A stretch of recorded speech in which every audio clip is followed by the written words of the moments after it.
आज आराध्याची ट्युशनमध्ये एक स्टोरी परफॉर्मन्स होती. त्यामध्ये टीचरने त्याला एक स्टोरी दिलेली होती. ती स्टोरी व्यवस्थितपणे सगळ्यांसमोर कॉन्फिडेंटली लर्न करून कोण सांगतं हे त्यांना बघायचं होतं आणि त्याचा परफॉर्मन्स त्याने व्यवस्थित दिला होता. त्यामुळे टीचरने त्याला शाबाशी दिली होती आणि त्याचा व्हिडिओसुद्धा आम्हाला त्यांनी व्हॉट्सअपवरती सेंड केलेला होता.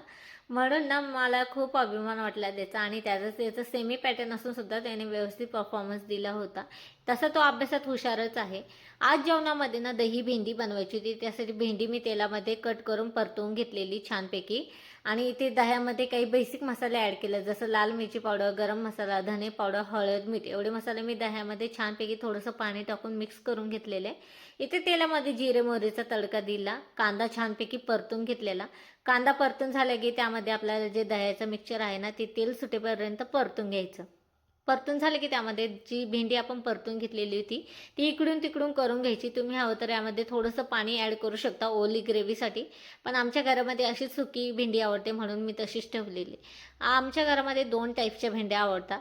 त्यासाठी एक साधी भेंडी बनवली होती आणि एक दह्यावाली भेंडी बनवली होती. तर ह्या व्हिडिओमध्ये एक ट्रिक तुम्हाला सांगते दूध तापवताना काय करायला पाहिजे जेणेकरून आपलं दूध वायाला जाऊ नये.